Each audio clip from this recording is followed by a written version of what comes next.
CBS Radio Mystery Theater presents...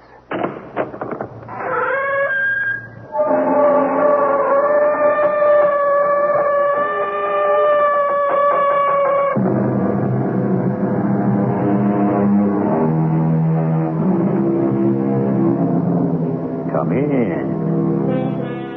Welcome. I'm E.G. Marshall.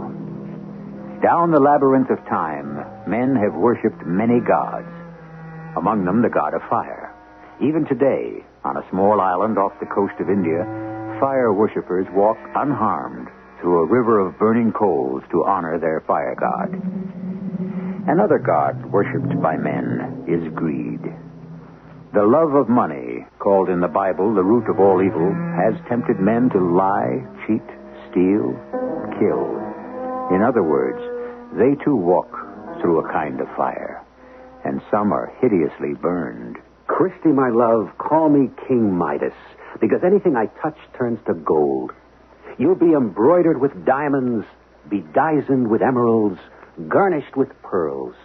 You'll be festooned with bracelets, anklets, necklaces, rings, earrings, even a nose ring of rubies, if your little heart desires.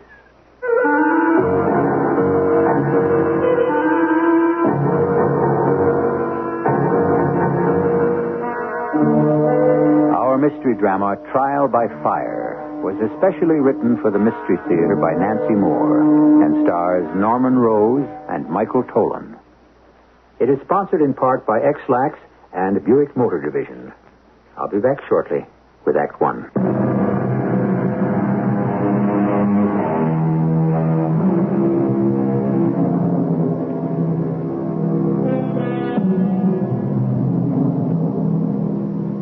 Webster's dictionary defines greed as the excessive desire for more possessions than one needs or deserves. Mr. Webster understates the case. Greed is an insatiable appetite for more and more worldly goods. Too much is never enough. A man so afflicted mortgages his morals and barters his soul. Such a man was Brad Stewart. Last year in New York City. No, let a friend of Brad's tell this story. Tom Hendricks lived it. Thankfully, I didn't. Why are the rascals of this world so often such charmers? The answer, of course, is that charm is an absolutely essential characteristic of a con artist. Brad Stewart was so charming, and his girl Christine so blind.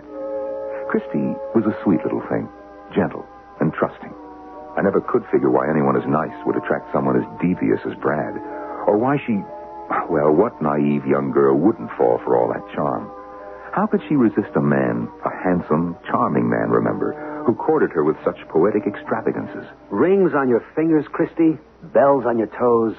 That's not a patch on what you'll wear when my ship comes in. Sweetheart, when that happens, and it will, I'll garland you with diamonds and spangle you with pearls. I don't need all those things, darling. I do.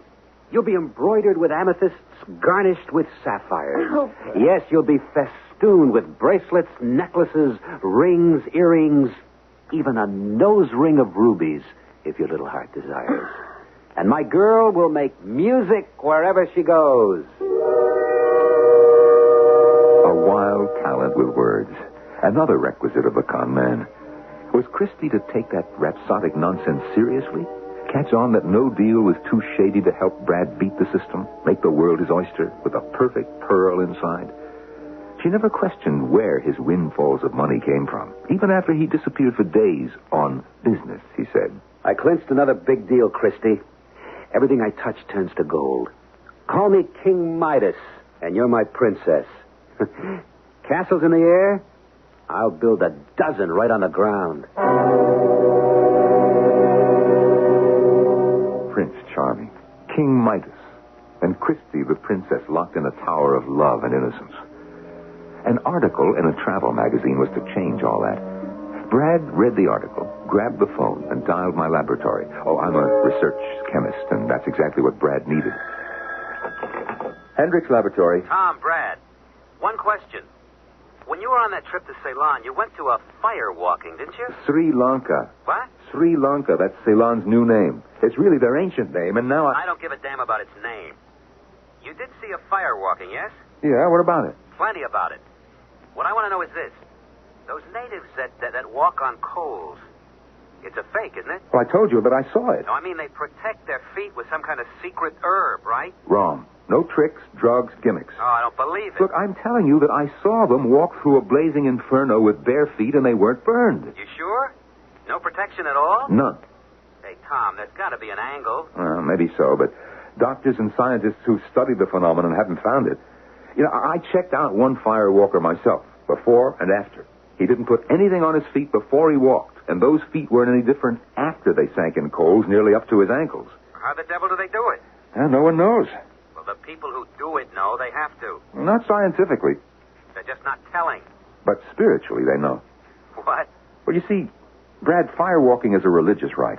Several people in Ceylon, walkers and non-walkers, told me that those able to do it have attained some sort of high spiritual development. Yeah, whatever that means. Well, you see, everyone can't do it. Only the ones who are really... Okay, skip all that. Look, here's the important question. Fire walking can be fake, can it? A lot of jokers have tried to fake it, especially fools from this part of the world. They were burned to a crisp for their trouble. Well, I say it can be faked. Listen, I'm coming over there to your lab. What for? I'm busy. Too busy to make $1 million? What? I'll tell you when I get there, pal. Keep the home fires burning.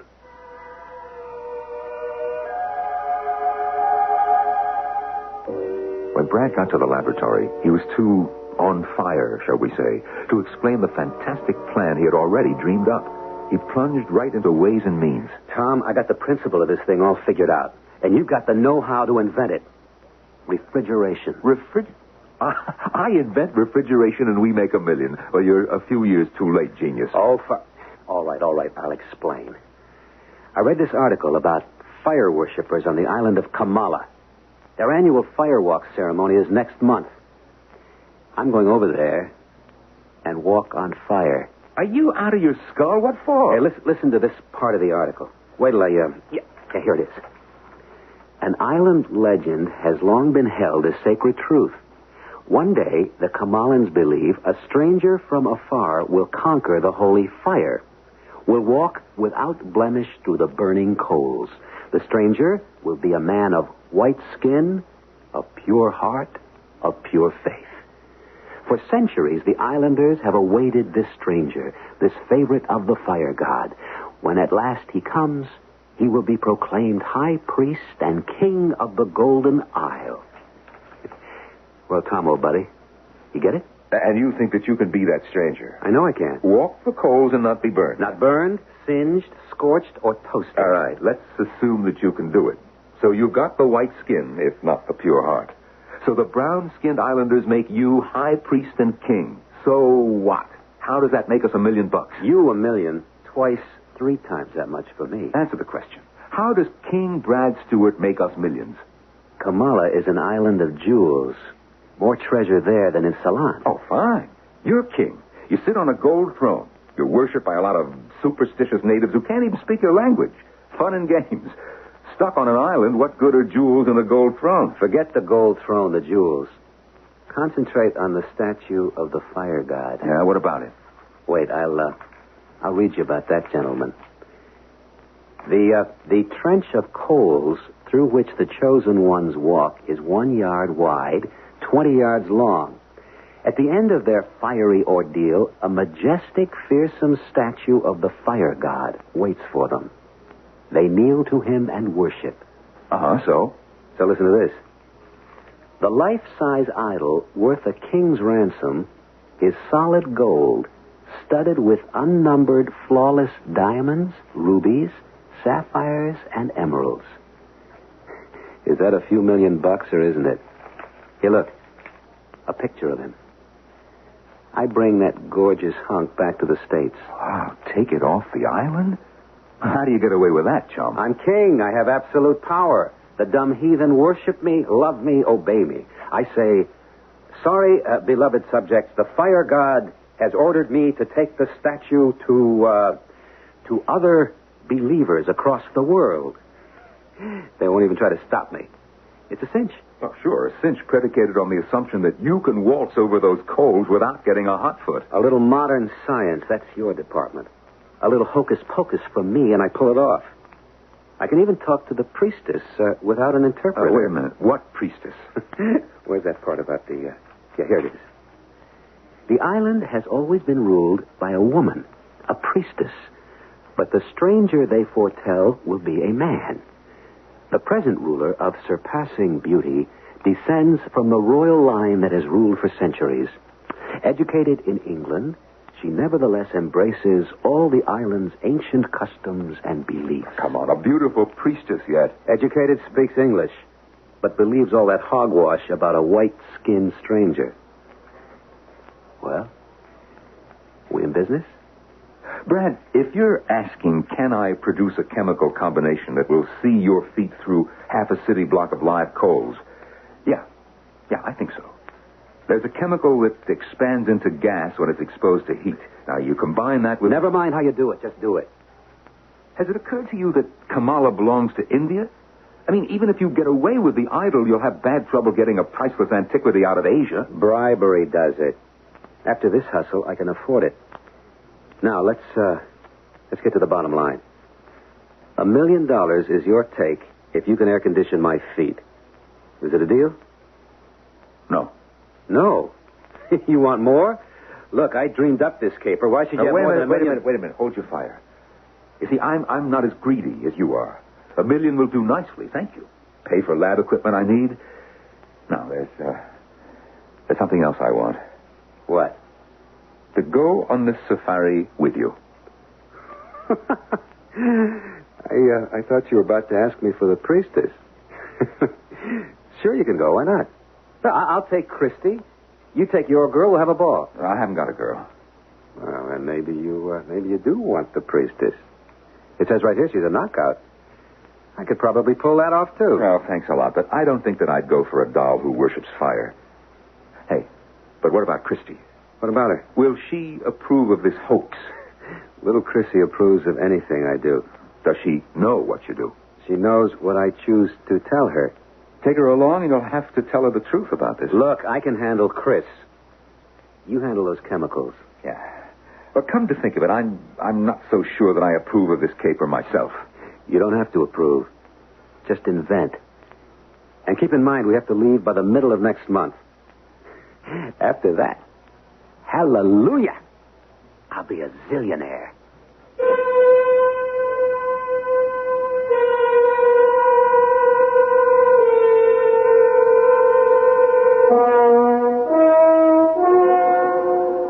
Brad Stewart's avarice blinded him to a clear warning sounded in that travel article.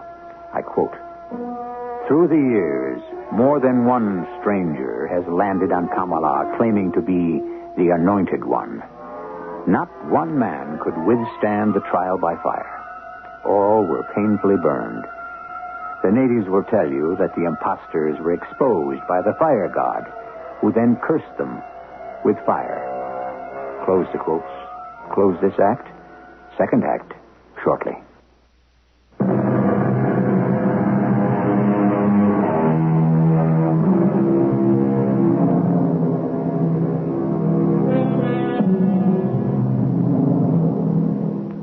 Let us pursue that magazine article a little further. Quote, "The Kamalans believe and seemingly demonstrate that only the pure of heart can walk unharmed. Before the walking begins, a wooden statue of a man is flung on the coals to prove they are alive and cruel. The charred, doomed statue represents the fate of any fraudulent person who would test the fire god's sinister power." End quote. Now, let Tom Hendricks take up the story.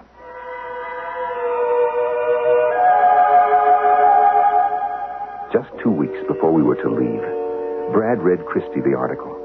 When he finished, not a word about the swindle he planned. Only a question. Well, Princess, how would you like to see that fire walk? Oh, Brad, do you mean it? I do. I've got some business in those parts. Oh, but you never take me on your trip. I'm taking you on this one. I've already reserved our flight to India, 14th of this month. India, too? Oh. I've always wanted to see India. No, I'm afraid there's no time for India, Christy. Oh, the firewalk is on the 16th. We won't even get to Madras till the 15th. I have to charter a boat of some kind. You see, all sorts of problems. You'll see Madras, but that's all of India you'll get. Well, then, after the firewalk. Oh, Brad, we can't be over there and not see the Taj Mahal and Mount Everest. No, not afterwards either. I'll have some extra luggage that I can't exactly carry around or check somewhere. What extra luggage? Oh, just some jewels I expect to pick up in Kamala for my girl. Brad, you're so good to me. But jewels don't weigh all that much. Well, they do and they don't. The gems I'll get for you will be bigger than any you've ever dreamed of. How would you like that 485-carat sapphire the article talks about? Yeah, value $250,000. Well, but that's in the statue of the fire god. Nothing's too good for my princess. Count on it. That sapphire, as big as an egg, is yours. Oh, sure. The pretty priestess will sell you a jewel from the sacred idol for $1.95. Sell? She'll give it to me. Darling, dearest, you know you're terribly attractive. But sorry, sweetheart, not that attractive. Want to bet? I'm Come telling you that priestess will give me anything I ask. Brad, you really do think she will, don't you? I don't think, sweetheart. I know. It was only a joke to Christy. Charming Brad playing a charming game. Some game. It was about that time, a day or two later, that I soured on the whole deal. I had put together the formula Brad needed and given it to him. I wish I hadn't. I went to his apartment and told him so. Back? You want the formula back? You heard me, Brad. Why? Well, I've changed my mind about it. I don't think that it'll work. What do you mean won't work?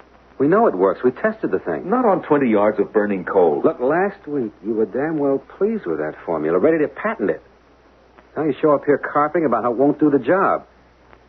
Don't try to calm me, Hendricks. I'm a master at that game, and I can smell a con a mile off. Now, what the hell is this all about? All right. I'm worried about Christy. Christy? Brad, you're tempting Providence. Yes, my formula will do the job. At least I think it will. But what if those natives you swindle catch you out just the same? You know what they'll do? They'll tear you apart. And then what happens to Christy? Look, that stuff from my feet is colorless, odorless, transparent as water. They can't see it, or smell it, or feel it. How can they catch me out? I don't know how. I do know that the Kamalans walk on fire without a formula. In other words, they have primitive powers that we don't know anything about. Oh, come on, Brad, don't go to Kamala. Or if you must, don't take Christy with you. Worried about Christy? You're worried about your own hide, not hers, not mine. Then you stay home. Who needs you? Christy might. If she goes, I go. Who do you think you're kidding? All this knight in shining armor act. You're in love with my little Chrissy. You think I don't know that? You want me to leave you both behind, and you hope the Kamalans will burn me on a spit like a shish kebab, so you'll have a clear field. Now, I'm sorry, friend. Christy goes.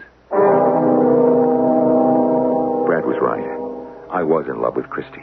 A futile business. I knew that, but there it was. And the only reason I was still going on that trip was to take care of her if she needed me. So, all right, we arrive in India. We charter a sloop to take us to Kamala, an old beat-up craft with a single sail, 3 small rough cabins, a crew of 4. We sailed from Madras the next morning out of the Bay of Bengal into the Indian Ocean, a 3 to 6 hour journey, depending on the winds. Christy still knew nothing of the real reason we were going. Brad chose an odd, oblique way to tell her, but deviousness was his stock in trade. He struck up a conversation with one of the Indian sailors near where Christy sat in a deck chair within earshot. That firewalk tonight on Kamala, the walkers, they cheat a little, huh?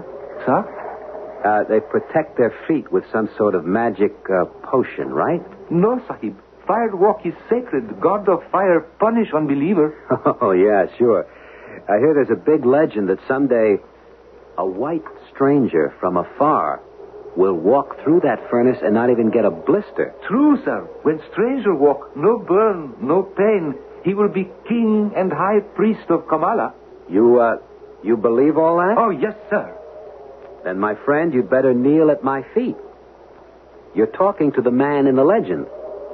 Tonight, I walk the sacred fire. No, Sahib. You'd not believe. Fire god will smite you. Who do you think you're kidding? I tell you, I'll walk where angels fear to tread. And I won't feel a thing. The god will know, sir. You will feel. You will burn. Want to bet? On your way, sailor. Go on, back to your duties. Yes, Sahib. I go. Well, Princess, how'd you like that little exchange? Oh, you shouldn't tease him like that, Brad. They take their rituals very seriously. So do I. Sometimes I wonder if you take anything seriously. Sure. The fire walk. I really am walking that primrose path tonight. Oh, you're not. I am. Didn't I promise you that sapphire? They're not about to give it to anyone who isn't the high priest. Tom invented some magic stuff to protect my feet. What's the matter? You're serious. Remember I told you I'd have some extra luggage so we couldn't traipse all over India? Jewels, you said. Heavy ones, I said that too. Heavy because they'll be in the statue of the fire god. I'm bringing him back to New York for a souvenir. You are serious. Oh, Brad, you can't do that. No, not a thing to worry about, baby. Tom and I tested the stuff for my feet. It works like a breeze. Cools like a breeze. Oh, Brad, I don't mean the walking. I mean, you can't steal their beautiful sacred statue. You can't. Worried about a statue, not about me? Look, I'm not stealing it, Christy. The priestess lady will give it to me. Mine free and clear, no crime committed. But it's theirs. They've worshipped it for centuries. But I worked this all out just for you, our big romantic adventure. And now listen to you. You did it for me? Who else? Then why didn't you tell me about it before? I wanted it to be a surprise when you got here. And I don't even get a thank you. Well, I guess I thank you, but please, you can't do it. It's wrong, Brad. I know it's wrong. Now, sweetheart, listen to me. Oh, but Brad... So those ignorant pagans lose a bucket full of precious jewels. Not stolen, remember, given. The island is lousy with jewels. They can make another idol, bigger, better. You say they've worshipped the old one for centuries? What else have they done for centuries? I don't know what. Waited for, prayed for the coming of that white stranger. You think it won't be a big thrill for the legend to come true? If I get you 10, some of the believers have begun to lose faith. They give me the statue. I give them back their faith. Hail to the high priest. But the high priest isn't staying there. Does the legend say he would? No. Come on, Christy. Where's the harm in this? I'm doing the Kamalans a favor. Christy let Brad persuade her. Well, hadn't I let him do the same thing to me? When we reached the lush tropical island mid-afternoon, Brad had no trouble getting an audience with the priestess. The article had said that she was of surpassing beauty, and she was. She sat on a throne of carved teakwood, and Brad knelt before her. Royal lady, your god of fire has come to me in a vision. Go across the world, he said, for I have chosen you to conquer the sacred fire. I bid you hasten to the golden isle. Priestess of the god, I have obeyed. I am here. Describe to me our god of fire, that we may know it was in truth he who came to you, and not another. He is golden, like fire. Everything about him is like fire. Fiery jewels, hair like streaming flames, long fingers like fire reaching toward me. On his face a look that filled me with dread if I did not obey his command. O stranger from afar, verily, you have seen our God. If you are a true believer, I and his subjects welcome you. You will see him again at midnight, when we walk the flames in supplication to the God. If you walk without blemish, we shall proclaim you High Priest and King of Kamala. If I weren't a true believer, would I dare walk through fire? Others of evil intent have pretended to believe, has braved the fire. Heed this warning, O stranger. Anyone of impure heart, the fire god punishes with fire. Royal lady, I revere the god with all my heart. At midnight I will return and prove I am his chosen one.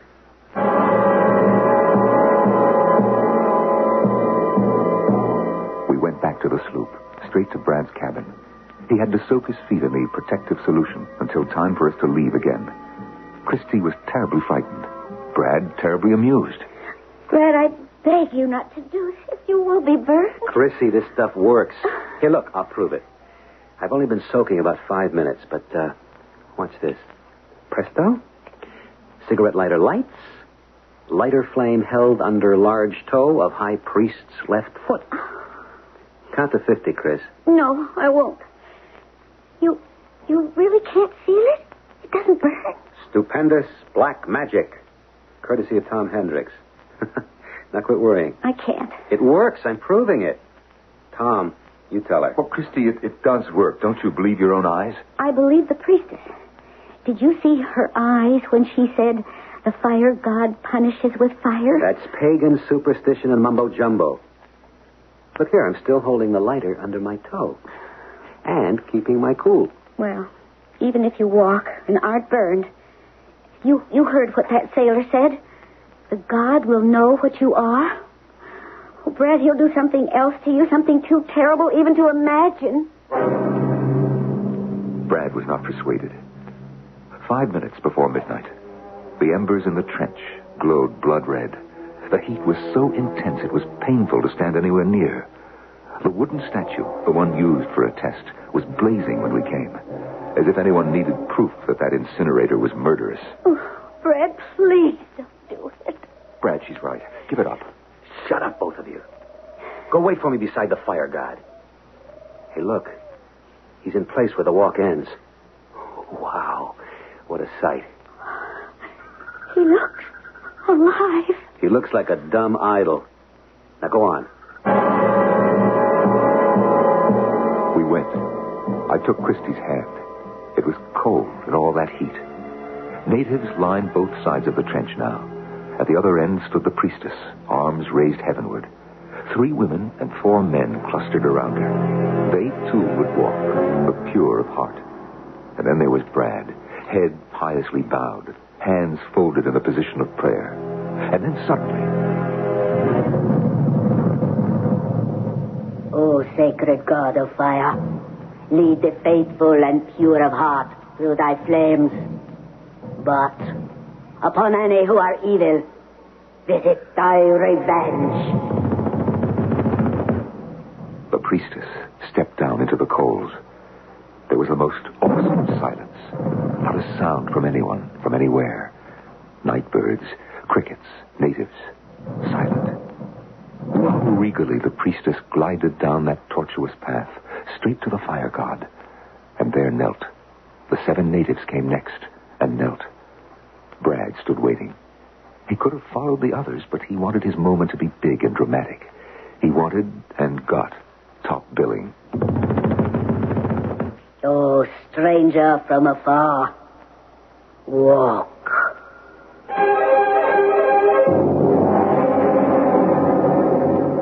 That magazine article gave another chilling piece of information. Chilling? Not a word that suits our subject. Again, I quote, "The temperature of the firewalk coals, measured with an optical pyrometer, registered 1,330 degrees Fahrenheit." Close quotes. Brad Stewart will walk through that? Or will he? Act 3 promises the answer.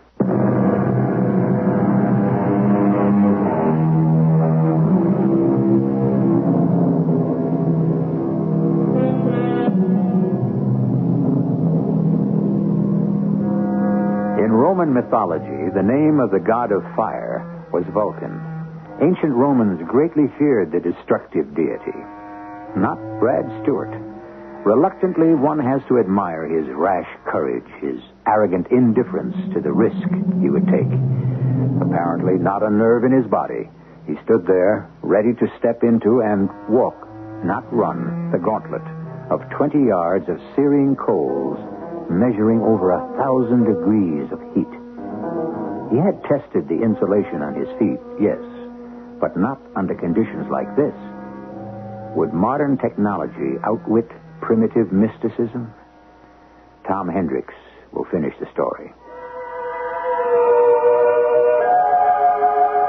Why the devil didn't Brad get on with it? Afraid, after all? No.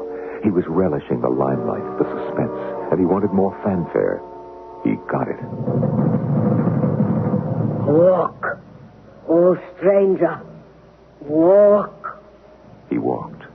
I watched his face for signs of pain. None. He sauntered down that fiery path as if it were a garden path. The uncanny silence continued, except 4 words whispered by the priestess standing beside me. He walks.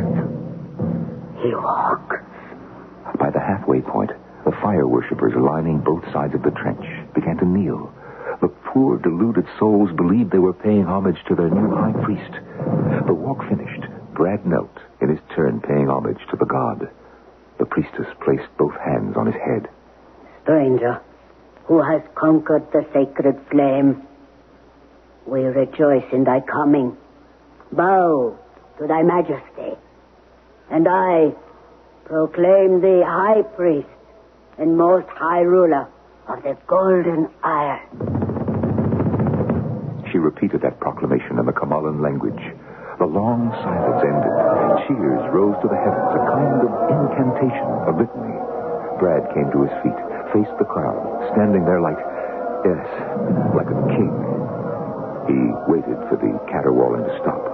When it went on and on, King Brad Stewart shouted his first command to his subjects. Silence! Be silent! They couldn't understand the English words, but his raised, imperious hand announced what he wanted. Instant silence, instant obedience. He spoke then to the priestess.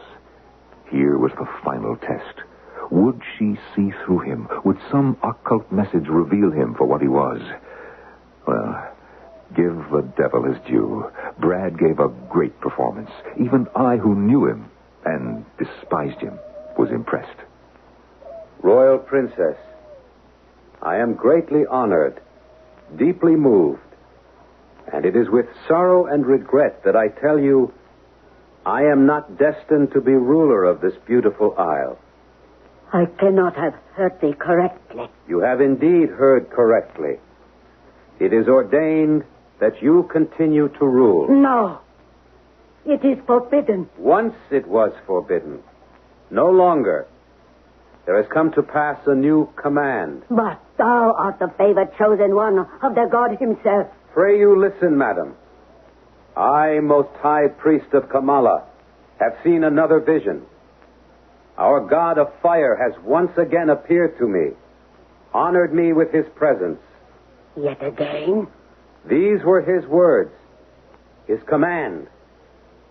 Take my golden image across the world and gather unto me new believers. Sire, take the golden one from us. No, no, no. Go at once, he said. Do not tarry beyond this day. It cannot be. Cannot. It must be. Would you have me disobey the god? Without the beloved golden one, we will sicken and die. Oh, sire, we know this. We have always known. Listen well.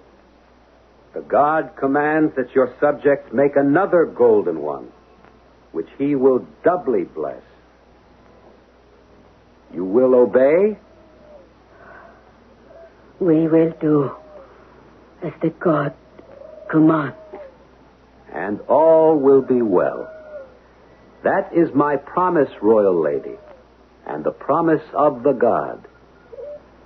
I leave you now. Say to your people that they are not to follow. That is an order from their high priest and king. She gave the order. That silence again, uncanny, somehow threatening. No one moved except our threesome. Brad and I picked up the statue. Heavy. All that gold. And started for the sloop. How'd I do, kiddies? What a star performance, huh? Yeah. Abracadabra, open sesame. Eye of the newt and toe of the frog. Wool of bat and tongue of dog. Never mind the Shakespeare. Christy, are you all right? No. No, the priestess and all the people looked so sad when you took their statue. No, come off it, Chris. How about a little praise instead of worrying about those pagan fools? I do worry. I hate it all. Why did I ever bring you along? Lay off, Brad. You got what you wanted. You bet your sweet life I did. I'm rich. Oh, Lord, this statue's heavy. Yeah, 3 times as heavy as gold should make it. Like it's of iron or marble. It wants to stay. Okay, that'll be enough out of you. It's strange how heavy it is. I don't know how much longer I can... Oh, it's a good thing the sloop is close. Yeah. Brad, Tom, look behind us. We looked. From the trench of coals, a thick tongue of flame was streaming toward us. The fire god had spoken. Oh! Run! Drop the statue. No. Too heavy. Drop it. All right. We ran, pursued by fire, by murderous natives. We made the sloop, raced on board, pulled up the gangplank, the anchor. The wind was with us. Set sail. Put to sea. Fire can't cross water. We're safe. I don't think so. It isn't over yet. I know it isn't. Will you shut up? Those howling banshees can't get at us. They haven't even got a canoe. Now quit bawling, and thank God we weren't burned alive. That streak of fire that followed us. It couldn't happen, but it did. How could it happen? Scientifically impossible. I'll tell you how it could happen. That wench of a priestess hypnotized us. Made us think we saw what wasn't there. It was there. It was there, all right. I could feel the heat. One more minute on shore, and we'd be cremated right now. I don't believe it. Because you don't want to. You're afraid to. Afraid me? After what I did? I tell you, if you hadn't panicked, I'd have my statue. And now nothing. Not rich. Tricked out of what I earned. Oh, Chris, damn it, if you hadn't started Look, yelling... don't blame Chris. That flame was as real as... Hey, look. There it is again on the shore. It is. What's it doing? It's taking the shape of a man. No, not a man. It's the real fire god. Formed out of that flame. It's nothing but the idol. They carried it to the shore, stood it up, and... No, it isn't the idol. No, it's twice as tall. It's enormous. It's growing. There's something demonic about this. Oh, rot. That's more of their hypnosis. Wish to heaven it was hypnosis. No, Brad, it's real. That thing on the shore, that god, it's growing into a giant... I can't bear to look. Look, for Pete's sake, will you both get your heads together? It's hocus pocus. It has to be. It doesn't mean a thing. Don't be too sure, oh stranger from afar. We're at sea. That thing is on shore. What difference if it... Ah, you both make me sick. I've lost a fortune, and all you can do is snivel about some stupid voodoo. I'm going to my cabin. He went. Christy and I stood there by the ship's rail, watching the islanders and whatever it was grow smaller and smaller, while we on the deck felt safer and safer. Whatever sorcery those ancient people practiced, it wasn't effective anywhere but on their island. A fixed law of nature prevailed. Fire could not cross water. But Christy still had a sense of foreboding. Tom, tell me it's really over. Oh, honey, it is. Now, stop trembling. About half a minute, Kamala and his outraged citizens will be clean out of sight. I'm so glad that they have their statue. Yes, so am I. There. Now you can only see the ocean. Feel better? A little. What happened was punishment, wasn't it? Yeah, well-deserved punishment. Brad for the rip-off he tried to pull. Me for helping him. But not you, Christy. You were never part of it. I was. I should have stopped him when I found out. Well, you tried. You couldn't. Nothing and no one could change his course. The islanders worship fire. Brad worships money. I didn't know before. Oh, I hope he's learned his lesson now. I doubt it. I doubt it, too. That ravenous hunger for money gets worse, not better. Tom, listen. What? Is it thunder? No. It's the drums. Why? Honey, take it easy. It means something. I know it does. The natives have gone back to their ceremony, that's all. Stopped. There, you see. All's well. Oh, good Lord. Look! That same tongue of fire. It's coming. Fast. You said it couldn't cross water. No, it's above the water. It'll burn the ship. No, it's worse. It's aiming for Brad's cabin. Let's go. God, the door's locked. Brad! Open up. Get out of there. Stand back. I'll break it down.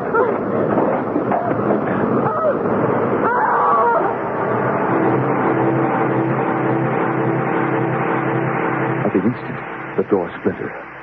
I swear, I saw a streak of fire spiral through the porthole out to sea. The cabin was a furnace of heat. Brad's twisted, charred body lay on the floor, dead. If all that is not strange enough for fanciers of the macabre, hear this postscript. Although Brad Stewart burned to death, no other object in that cabin was touched by fire. Nothing else even scorched. How could such a thing be? Only the primitive people on the island of Kamala have the answer. I'll be back shortly.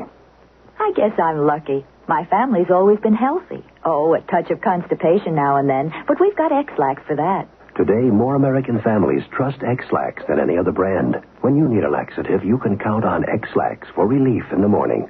For occasional use only as directed. Why X-Lax? My family trusts it. That's why. Now, you can relieve the misery of itching fast. Bicozene Cream has the fastest anti-itch drug you can buy without a doctor's prescription. Use only as directed. Get Bicozene.